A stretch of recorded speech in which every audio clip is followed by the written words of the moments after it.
All right, this is problem number 65. It's in chapter 11. It's on page 465. Car A is traveling at the constant speed of V sub A, approaches car B, which is traveling in the same direction at the constant speed of 63 kilometers per hour. The driver of car B notices car A when it is still 50 meters behind him and then accelerates at the constant rate of 0.8 meters per second squared to avoid being passed or struck by car A. Knowing that the closest that A comes to B is 10 meters, determine the speed VA of car A. Okay, this is the classic situation, isn't it? You want to pass someone and they speed up.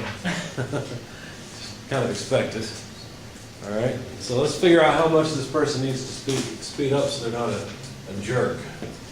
This is problem 1165. All right, what all are we given? Well, we begin with car A being behind car B, and I'll sketch two little cars that are just little blocks.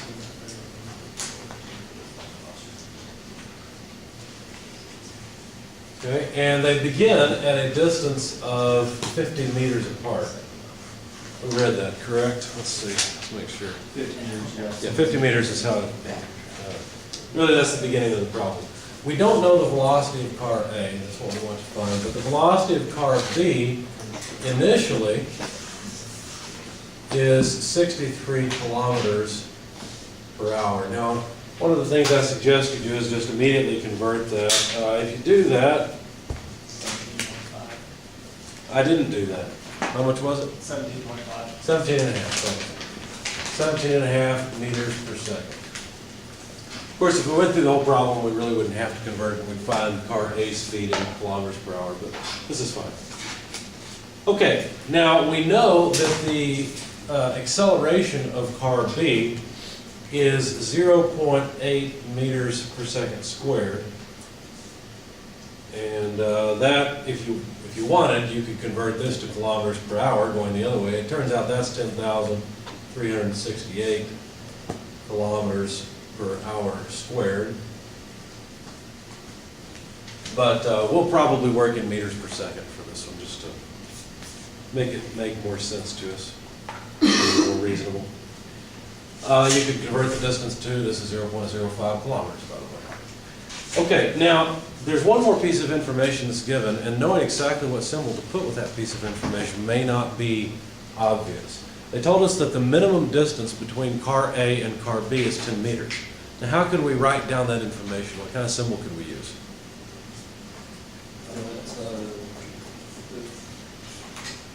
The delta distance is 42. Okay, it's a difference, that's true. Actually, in the terminology of this chapter, you could call it a relative position. Let me explain what I'm saying. If you were to say that the x-axis begins back here some position, then car A would have a position XA, and car B, I really need some more space, but I'll just cheat and put it here. Car B would have a position XB. Does that make sense? And if you look at the distance between them, how would you calculate it? Well, you would just say XB less XA is the distance between them. Well, what is that? Well, that's just the position of car B with A being the reference. It's just a relative position like a relative velocity or relative acceleration. Okay? Because all we're doing is we're saying what's the distance to car B from A? If A is the reference, how far away is B? So this is a relative position. Okay, so this will put us into symbol terminology like the chapter's using. So anyway, the minimum value is 10 meters, which, if we're being consistent, 0.01 kilometers. So let's finish playing with units. All right, we're supposed to find the velocity of A. Well, how can we do this? Well, we should probably represent the motion of both of these cars first of all, right? So we could use constant acceleration equations.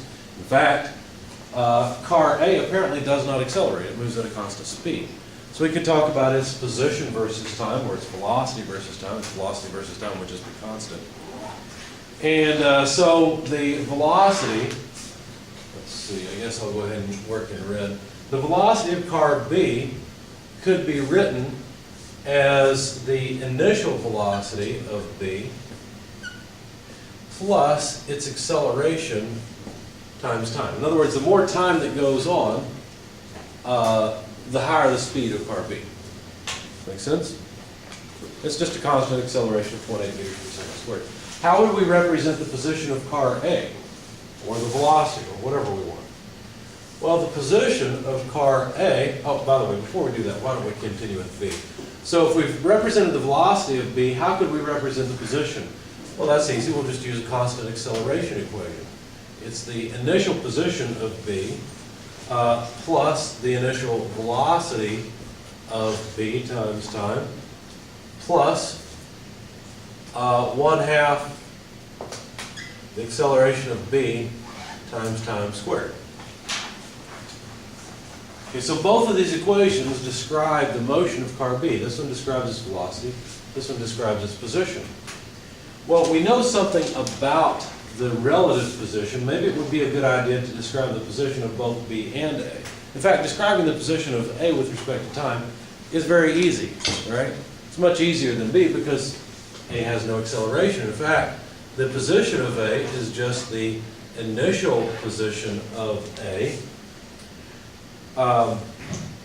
plus the velocity of A times time. And notice the velocity of A is constant, so I could say initial velocity, but I'm making it obvious that there is no change in the velocity because I haven't added an acceleration piece.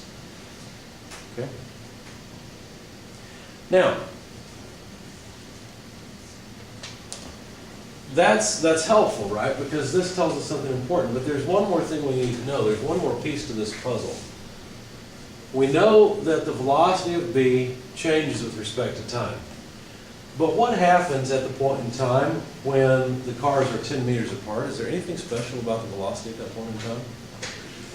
They're equal, aren't they? That's right. So at this particular position, VB equals VA.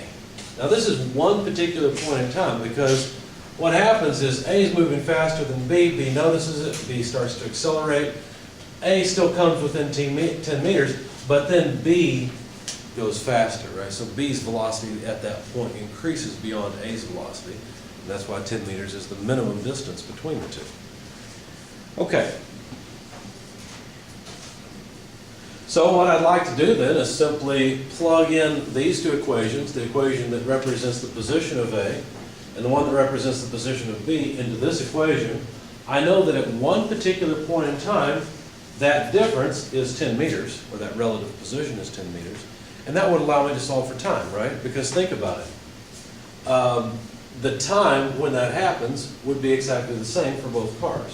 Does that make sense? When they're 10 meters apart, that's the same time for both cars. We don't know what that time is, but we can plug that in. Now there's one more unknown, and that's the velocity of A. The velocity of A appears here. So we're going to have one equation, two unknowns. We'll have to figure out how to deal with that. But essentially what I want to do is use this equation that says that XB less XA is the relative position. So let's do that. Okay, so working with this, if I write down XB from here, it would be XB naught plus VB naught T plus 1/2 AB T squared. That's all XB less XA. So I have to subtract off XA naught plus, well, I'm subtracting it off, so effectively I'll have a negative sign there, VAT, and that would be equal to XB with respect to A. In other words, that's just the distance between B and A. It turns out we actually have two equations here, and you may not see how, but the way we have two equations is because we know the distance between the cars at two different points in time. In fact, when time is equal to 0, the distance between these two cars is 50 meters. At some other time, the distance between the two cars is 10 meters, so that's helpful. Okay, so like I said, if we apply this equation to the point in time when the cars are the minimum distance apart, then what would happen? So I'm going to apply this equation to the particular time when the two are 10 meters apart. At that point in time, VA equals VB, and so I could write Well, I tell you what, let's just continue. Okay, so,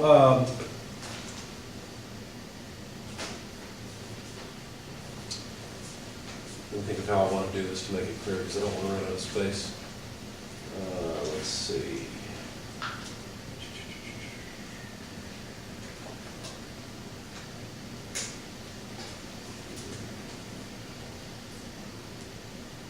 Sorry, let me think for just a second.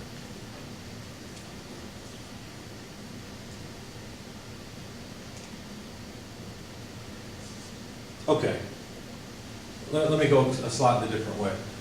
The velocity of A and B are the same at this particular point in time.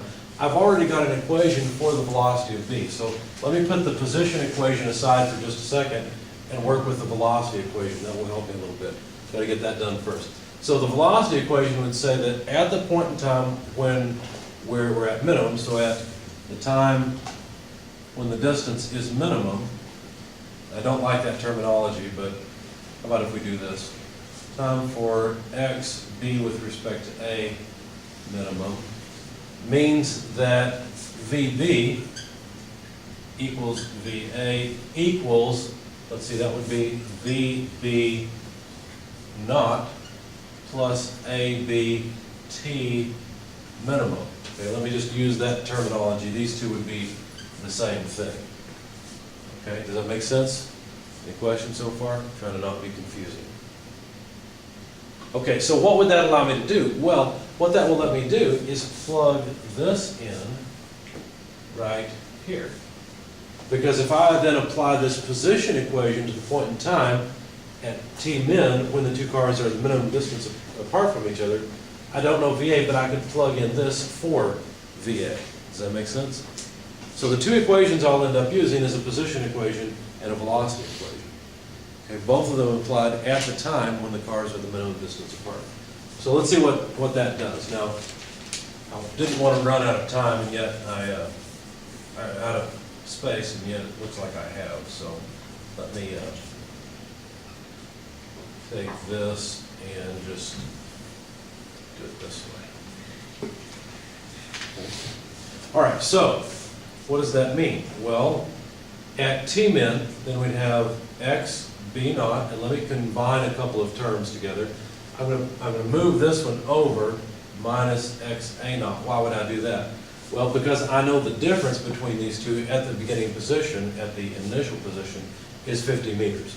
So it's convenient to put the two together. Okay? Plus, then I'll have VB naught t. And let me shorten the notation here just a little bit and drop the parentheses and just put VB naught. But the particular time I'm applying this to is the time when the cars are the minimum distance apart. So there we have it, T-min, plus 1/2 AB T-min squared. Notice I've already taken care of this term. All these terms are popping down. But now I have to plug in this for VA. Okay, so the equation is going to get a little bit long. So let me let me get rid of this because we don't need it. Let's get rid of this for the time being. And that way I'll have some space here because I'm going to erase this once I plug it in. So minus VA, but VA is VB naught plus the acceleration of B times T min. You see how that is just VA, but I still have to plug in T min.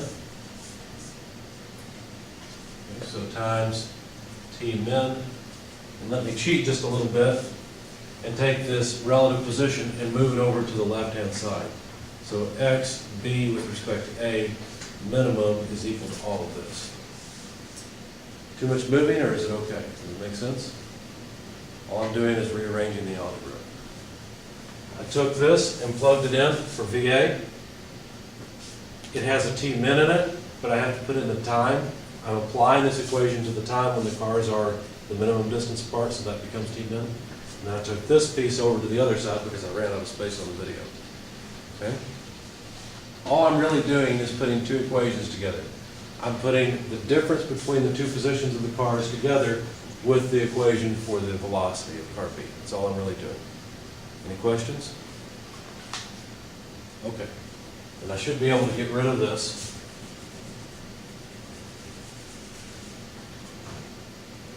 Okay? Now, we know this difference, right? The minimum difference is 10, so that's a known. This difference is the initial difference, so that's not a problem, or at least the difference between the two. That's 50 meters. We know the initial velocity of B. The only thing we don't know in this equation is time. That's the only thing we do not know. I think that I'm going a slightly different way than my solution, so I'm going to lay it down and we'll just solve this together. So at the end, I'll ask you for calculator help. We'll plug it in, then we'll verify that we got the same thing that I got in my solution. So now, basically, this is just a constant. This is just a constant. Let me move this to the other side. Well, actually, let me move this to the other side. Because what I want you to see is that we're going to have time in first order and time in second order. And unless those two cancel, we'll have to use a quadratic equation. But don't panic yet.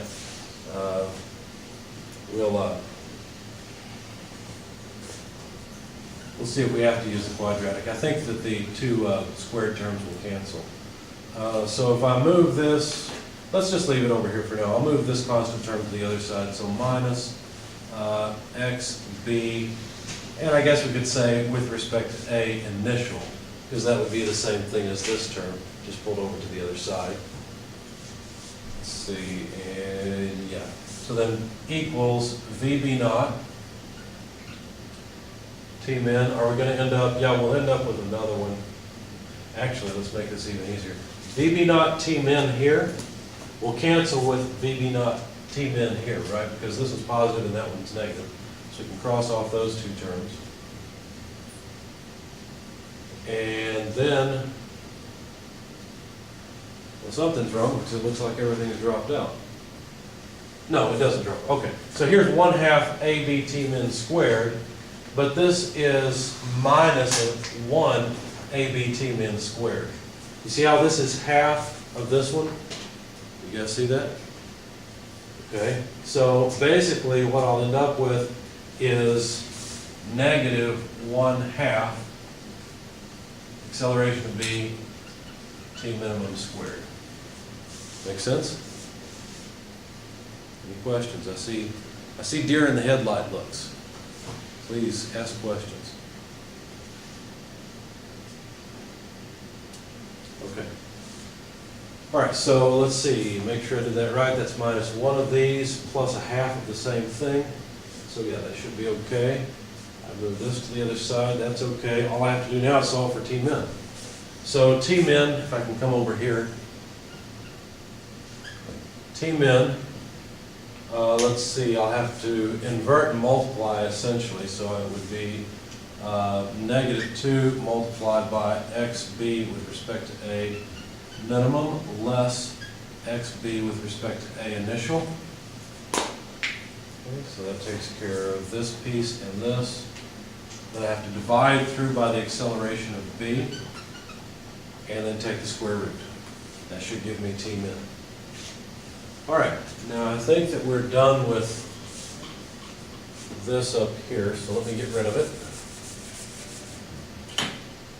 Now let's take our equation, plug in numbers, and see what we get. So the point in time when the two cars are the minimum distance apart is the square root of negative 2 multiplied by number x. B with respect to A minimum is 10 meters.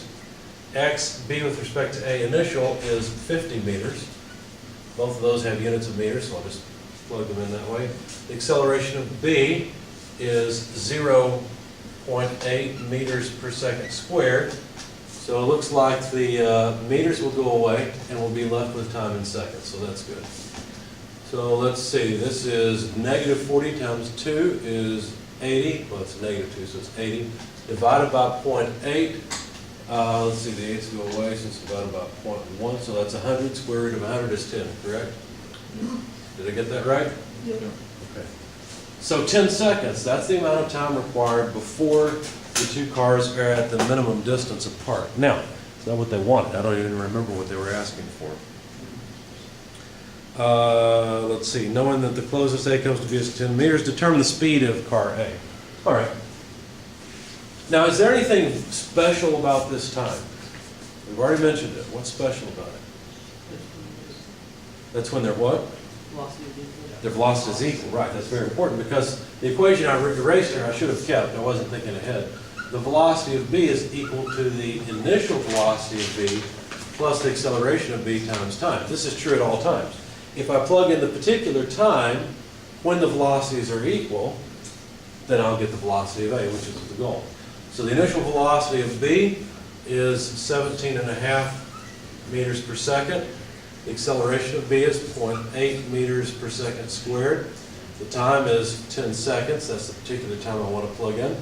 So that's 8 essentially. 8 plus 17.5 is, I don't know, I can't think. 18 would be 26, yeah, 25.5. Thanks. So the velocity would be, of A would be 25.5 meters per second. Okay. Now, how did I get through all of this? How did I come to the point where I had an answer? Well, I knew that car B had constant acceleration, right? I knew that it was changing its speed at a constant rate. So I was able to use constant acceleration equations to describe its motion. And then I could simply work with the equations and facts that I know about the problem until I finally came up with the answer. Notice that I solved for the minimum time. I could have potentially set up the equations where I would have solved for the actual velocity of A. But it's just the way that made sense. And so once you get one new piece of information out of it, usually you can plug it back in easily, like I did here, to come up with what you're looking for, which was the velocity of A at that particular time. Pardon? What was your final answer? The final answer was 25.5 meters per second, so that goes right here.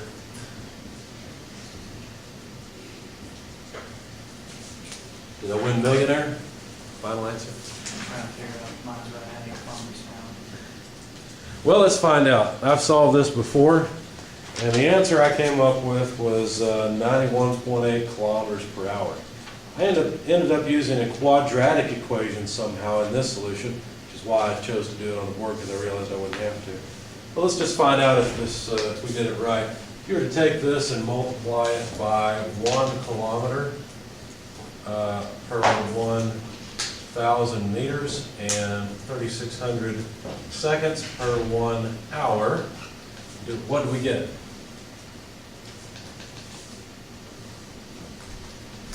I hope it's 91.8. 91.8, okay. And that's the result I have on my sheet.